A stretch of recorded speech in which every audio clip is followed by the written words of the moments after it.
Okay, friends, we'll look at something called polymorphism in this particular case, but there is specific type of polymorphism. Compile time polymorphism is something that you already introduced, you were already introduced to earlier. Let us try to recap what this polymorphism is all about. When I define two variables int I j, I can write something like I plus j, and C plus plus understands that we will have to add two integers. I define characters C 1 and C 2 and I write the same similar looking statement C 1 plus C 2. C plus plus understands that it will have to add two characters. Basically, it adds ASCII values of both characters and generates the new character with a new ASCII value. And I may have something like this, department D 1 and employee E 1 E 2, and I write something like this, which is quite weird, D 1 plus E 2. What I have to do is actually overload the plus operator for this class, department class, but if I can do that, I can write D 1 plus E 2, which adds E 2 into department D 1, simple. But look at these three statements, the statements looks the same, but doing different things. In fact, here also assume that I have defined three different functions. Okay. If I provide two integer values, I get the output as two integer values. Characters, I will return I will get a character. Department and employee, I get specific behavior that I want. The beauty of these operations is that they look the same, but then they return different values, they act on them differently based on the arguments that you have specified, the types of argument that you have specified. Okay. And that is called polymorphism. Object, the same objects, different types of objects provided to the operator plus or function sum is the same, and what you get output, the behavior of that operator or a function becomes different when different arguments are specified, different inputs are provided to it, and that is polymorphism. But then these two types of polymorphism, they are called compile time polymorphism, because if you have written statements of this type, they are resolved at compile time, nothing happens at runtime. But then there is something which is also happening at runtime in C++, and that is called runtime polymorphism, which is almost the same thing. Here is a very small example, a skeleton of I can define a class shape. You already studied inheritance, so you understand. This statement actually inherits my shape class into a rectangle class. Rectangle class is further derived into a square class. Shape class also derives into a circle class. Now, this is called hierarchy. I can have hierarchy of my choice, it depends on what I want to do and it depends on my vision about the system. But anyway, this is one typical example, you can have your own example, is absolutely fine. What now I can do it, I define a pointer to shape, which is a base class. Now, from shape all other classes are derived. Okay. Rectangle is derived from it, circle is derived from it, and so on. Even square is further derived from shape. Okay. So, what I can do is I can write something like P shape new circle. Okay. So, what I am doing is I am generating an object of type circle, and the pointer to shape is made to point to it. Similarly, I can have a square type of an object and I just make P shape pointing to it. Now, this is very analogous to people used to write similar code using void pointers. This is quite similar to it, but little more meaningful. Okay. And whenever I call a typical function called draw, okay, I want that particular item to be drawn. Okay. So, that thing, if I want that and if that happens here, it is called runtime polymorphism, because the draw function will draw the object which is pointed to by P shape. The object can be anything in the entire hierarchy. So, will decide that thing at runtime and do it, because P shapes, wherever P shape is pointing to at runtime, we may not know at compile time. Okay. So, that is called runtime polymorphism, and that is the theme of this chapter. Okay. Let us look at what polymorphism is. It is basically the property of the same object to behave differently in a different context when supplied with the same message. Message is plus, you just say that add two things, that is the message, 2 plus. Okay. But then context is different, the arguments provided to it actually constitutes the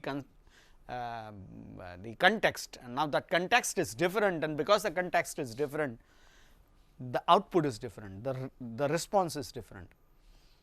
Okay. I have already told you that it is possible to be done in compile time as well as run time. In C++, the runtime polymorphism is provided using something called virtual functions. Okay. And the virtual function usually are called using pointer to object, the P shape object, that the P shape pointer that we have seen in the previous example is what we are going to use. Okay. When you call a function in normal fashion, in fact, there are a few ways in which you can do it. The first one is object dot function notation, where object is the name of the object, is the simplest way of doing it. Okay. Or reference dot function, okay, where it is the reference to an object, or a pointer, okay, to that object. So, these are three different ways of doing it. The first one is obviously static because it is not going to change, but this too can be a little tricky, because reference can be referring to something at runtime, or a pointer is pointing to something at runtime that is decided at runtime at times. Okay. So, we will concentrate on that part little later. There is one very important thing before we jump into it, we will have to look at. So, whenever we write statements of this type, employee, T employee dot display. Now, this is a very common way of calling a function.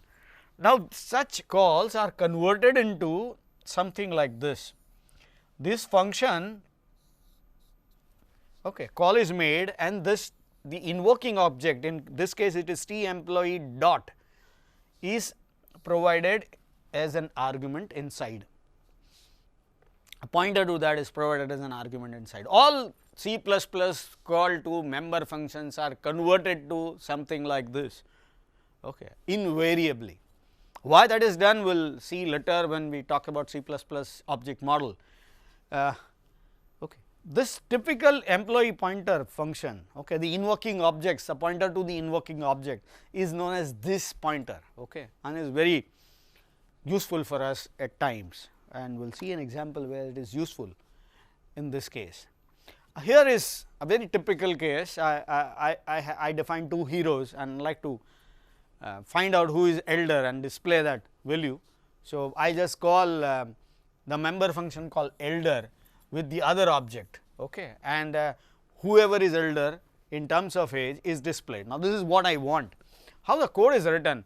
I have a hero with two values, the name and the age, okay, and this is actually the constructor. Now, the idea, this part is the most critical for us, the elder function. If I say that, okay, this is the elder function and here is an object of the same type. So, what I am doing is age is the caller's age with this object's age, whoever is greater. Suppose the caller's, the invoking object's age is greater, what I am supposed to do? I am supposed to return the invoking object, okay. Otherwise, return this temporary object which is passed. In this case, I am Bajrangi and Raj. So, if Bajrangi's age is more, I will have to return Bajrangi. If the Raj's age is more, I will have to return Raj. That is my requirement. So, I am comparing them. So, Bajrangi is the invoking object when this happens. So, this age is Bajrangi's age. Star this is what is Bajrangi. Okay. So, it returns that. Okay. So, this is how this pointer is used. We have already talked about base and derived classes during the inheritance discussion, and if you want to study a little more about that, you can refer to my book. The 9th chapter of my book describes inheritance and base and derived classes and pointers to them and all that. Okay. So, the point is, and this is actually a summary of what you already have seen, that shape star p shape, circle star p circle. So, this is what I have. I have one pointer pointing to shape, the other pointer pointing to circle, and there is an object of type circle. Now, I can always make a shape pointer pointing to circle. I can always have circle pointer pointing to an object of type circle, but then I can't do this. A pointer of type pointer which is pointing to a shape. Now, that is not allowed. Okay. But we can always cast. Now, this is not a good thing to do in most cases, but you may do it. Okay. And remember, this is again something that you already learned. In case of the circle object being derived from a shape class, the content of the shape object contains all data members of shape, and the content of the circle object contains data members of shape, which is because it is from which it is inherited, and data members of the circle embedded inside. Why that embeddation is done, again we will discuss about that when we discuss about the C++ object model. Okay. Then there is some critical point that I would like to make before we proceed further. We define pointer int, pointer to character, and pointer to employee. Now, pointer is basically a variable containing an address. So, all the pointer variables are same. So, what is the point in having a type before? Why it is employee pointer or integer pointer or character pointer? Pointers are pointers. Why C, C++ or other languages have type associated with it? There is a very important reason for it, because based on the type increment is decided. For example, if I increment an int pointer, if the int is of 64 bits, p int plus plus will increment 64 bits, p char will increment 8 bits if my character is of 8 bits, p employee will increment to that size, because I am defining the pointer's type as something that increment is affected, otherwise all of them are same. That is again applied to p shape and p circle. So, if you increment p shape will not point, even if it is currently pointing to an employee object, okay, p shape will not point to a next employee object, okay, next circle object. Okay. So, that is the point, it will always increment according to the type that they are associated with. We have already seen multiple inheritance. A classic example, I define a class called Indian cricketer, okay, from Indian as well as a cricketer, and then I define an object called Mithali, which is an Indian cricketer. Now, in this case it derives from two different classes, will have two different sub objects embedded within. Okay. More the classes multiply inherited will have multiple sub objects embedded within. Now, these are all things that you looked at when you studied this thing. A further derived class is again also something that you have seen in that inheritance chapter. Okay. So, if you have a rectangle object which is derived from the shape class, and then square object which is derived from the rectangle class, you have the similar structure. So, rectangle which is derived from shape will have shape as in the beginning, shape data members in the beginning of the object, and the rectangle data members. The square will have both of them in the beginning. Okay. So, that is what it is. But our pointers, when we talk about these pointers, this structure will have to be very clear. If you are not very clear about this structure, you probably will not be able to understand what we are discussing. Okay. Now, we are talking about a very simple class definition. We have class shape, which I am continuously talking about. I define a function called draw, which actually does not contain any serious code for drawing, it just says it is shape.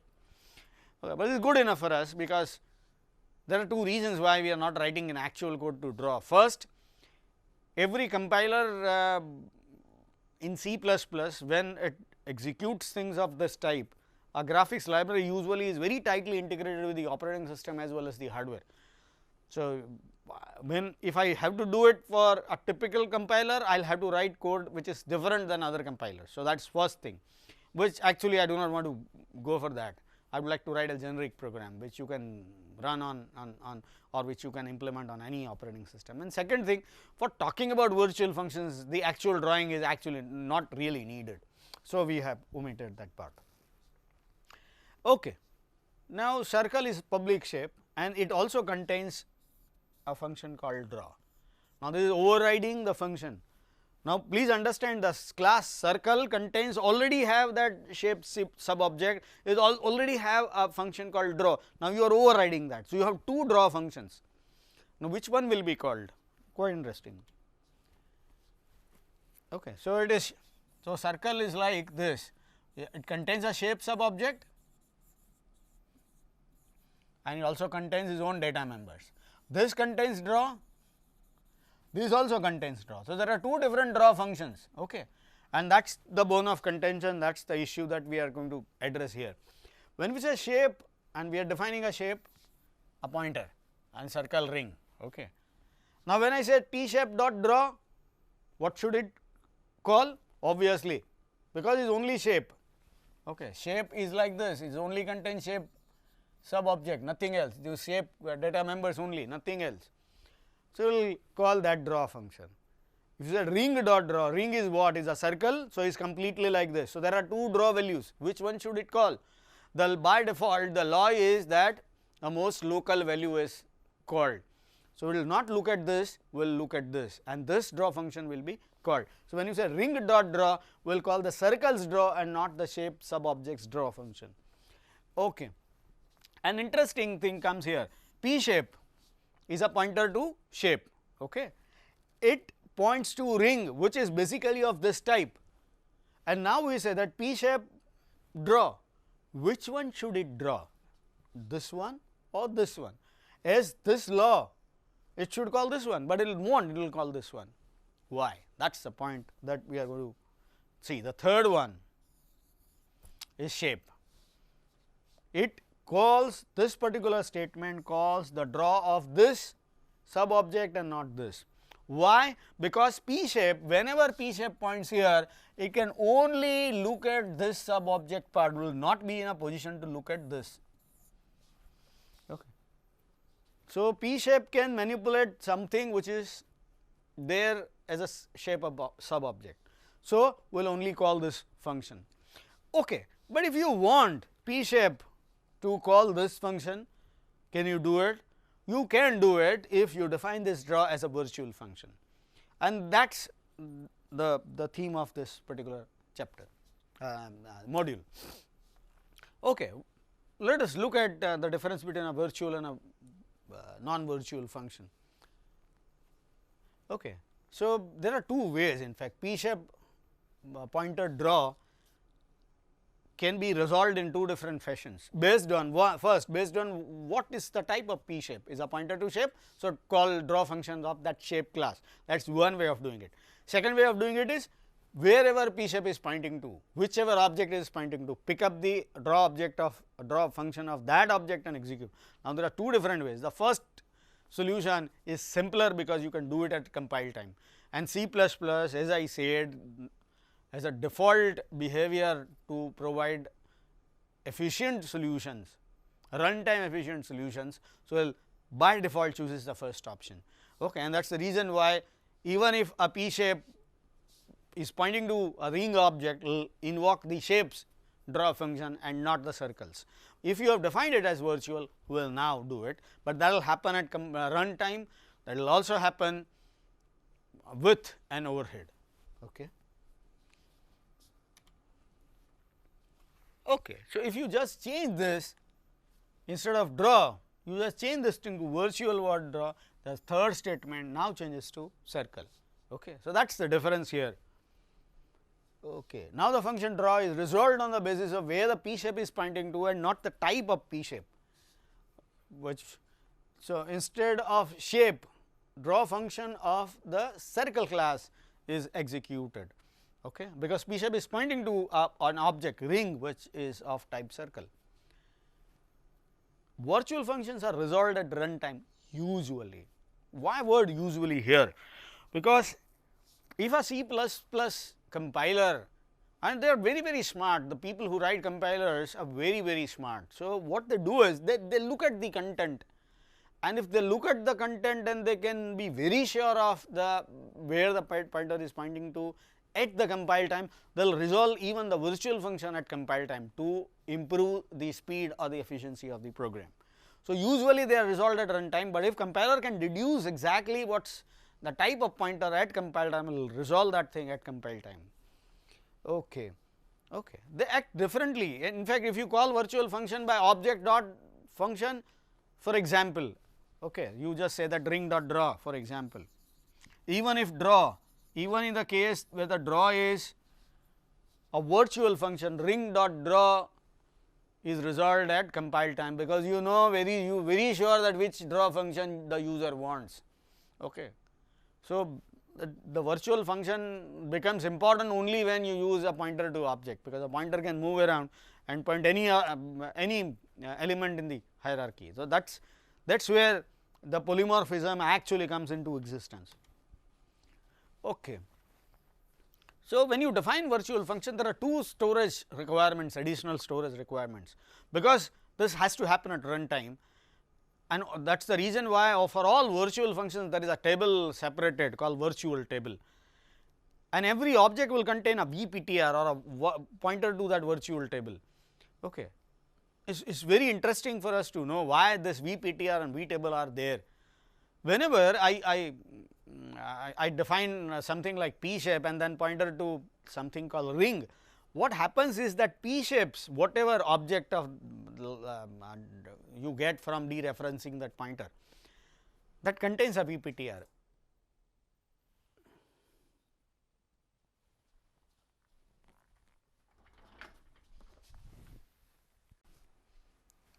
Okay, friends, when we introduce virtual functions, we say that there is runtime overhead. What type of runtime overheads? There are two different types of overheads. First, whenever there is a class with at even one virtual function defined inside, we will have to have a construct called a virtual table. For an entire class, there is a single virtual table exists, and every object will contain a pointer to that. It is called VPTR. So, VTable is a virtual table, VPTR is a virtual table pointer. So, these two things are additionally needed. And whenever we encounter a statement like P shape pointer to an object of class called ring, what we can do is, what actually compiler does is that compiler makes sure that VPTR now points to the object where the pointer is pointing to. So, in a program, if a pointer keeps on pointing to different types of objects, the compiler actually resets VPTR every time. So, that is an additional overhead that happens here.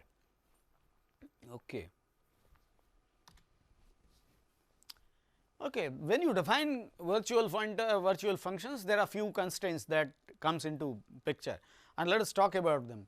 For entire hierarchy, all the copies of the virtual function belong to all different classes must have the same prototype.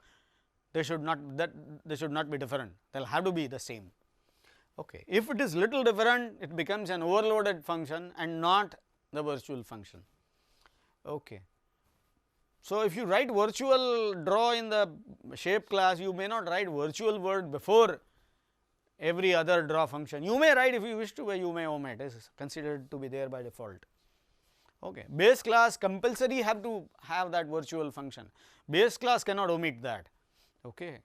Even if with an empty body, if there is nothing to be capital, you can keep an empty body. And there is another option which we will discuss later to define something called a pure virtual function, which does not demand you to have a body, and we will talk about that later. For any real world problem, you will have to have a hierarchy. If you do not have a hierarchy, there is no point having something of this type. You can't have virtual constructors, because if you please understand this virtual functions depend on the type of object and that particular object function. When I call a circles draw, I will have to call a circles draw. I will not be calling shapes draw.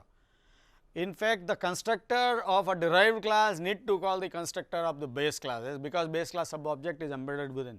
So, I cannot override that, and that is the reason why virtual constructors are disallowed.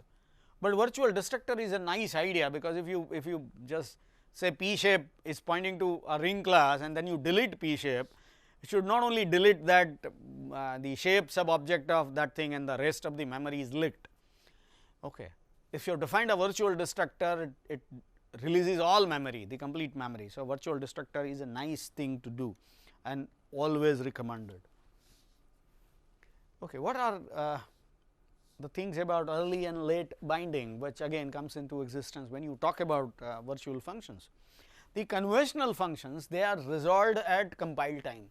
So, if you write some function like draw, okay, what will happen is, if this draw is an inline function, wherever you have made a call, that code of that function is copies it. Okay. So, okay. So, for example, I have employee dot register. If this register is a normal function, when you call this thing,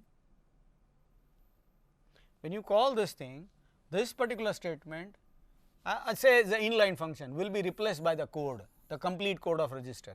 With a normal function will be converted into a specific call, it will load that thing from the stack and all that. So, that code will be copied. At runtime you do not need to do anything additional. In case of a virtual function though, it is not that simple. If this register is a virtual function, will have to be replaced by a code which actually executes at runtime and determines what exactly is to be done. And this I will throw a little more light when I will talk about C++ object model later.